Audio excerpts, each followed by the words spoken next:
This is Mark Bell from Super Training Gym. Super Training Gym, the strongest gym in the West. We're here at Super Training Gym. I'm gonna bust out some bench pressing today. Just starting to get warmed up, just finished a warm up. Now I'm gonna get into doing 405 for multiple sets and multiple reps with some chains on the bar. This is kind of week one. I did a little preparatory phase coming into this. A few weeks in a row of 405. I started out at 6 sets of 4 with 405. Then the next week was 5 to 5 with 405. And then I got into 4 sets of 6 reps with 405. And here I am. Basically, this is kind of week one of the road to 600, which I won't do all the way till November. So it's a long and windy road, but you can follow along right here at youtube.com/supertraining06. Today's workout is going to be 3 to 4 sets of 2 to 3 reps with 405 and 2 chains per side. 2 chains. Next week I'm going to add a 3rd chain. Week after that I'm going to add a 4th chain. I'm also going to be doing some slingshot work. Anyway, come watch me lift. Check it out.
Elbows in at the bottom. There you go, nice. Sorry. Yeah, good job. Next. 3. Out.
right, just finished up the workout with some chains. Used 2 chains per side. Each chain is about 20 pounds. So it was a total of about 80 pounds of chains. The chains are slightly deloaded onto the ground even before we start to lift. So we're not catching all 80 pounds of it at the very top of the lift.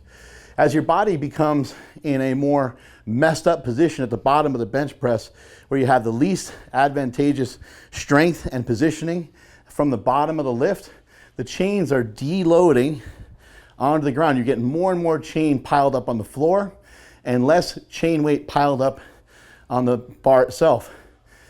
As you go to press, as your body becomes into a more favorable position, when your body's at better leverages, a more mechanical advantage, the chains are coming off the ground and they're adding weight as you get to the tippy top of the lift. The reason why I'm doing the chains, and the reason why some of you should look into doing some chains and possibly some bands, is it helps to accommodate resistance. Right where you need to floor it, right where you need to put the pedal to the metal, the chains start to hit and they start to gradually jump on the barbell, and they can help you just basically muscle things up from time to time. When I went to bench 600 pounds, I got hurt. I got to like right here, and as I started to really push and as I needed to go full force into the bar, when I went to go full force into the bar is when I kind of popped my pec. So I'm trying to hit things from different angles. I'm trying to change the strength curve a little bit and just trying something different, trying something new, trying to change things up a little bit. So for the next 3 weeks, I'm going to use the chains. I'm going to use 2 chains this week with 405. Next week, going to add 3 chains per side. And the third week, I'm going to add 4 chains per side. Not that complicated. I did 4 sets of 3 today.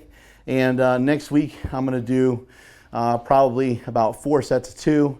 And I'll add that extra chain. And then the week after that, might do about 4 or 5 sets of singles and add that extra chain in there.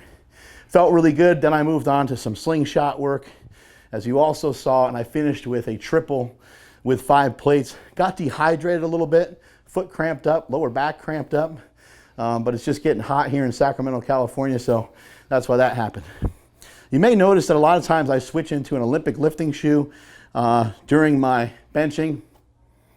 And that's mainly because the Olympic lifting shoe, the extra heel, allows me to kind of keep my legs connected to the floor throughout the range of motion, and allows me to keep my hips and my chest up throughout the entire range of motion.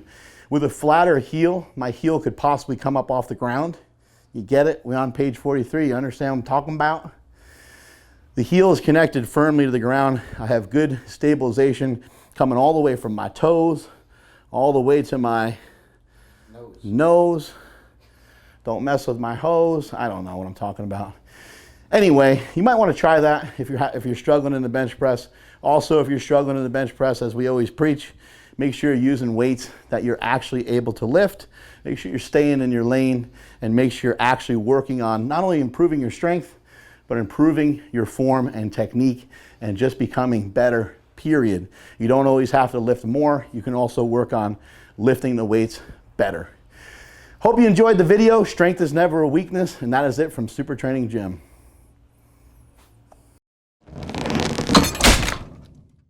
Thanks for watching the last video, guys. If you want more content, be sure to subscribe, like, share it. Leave your comments below on what you thought.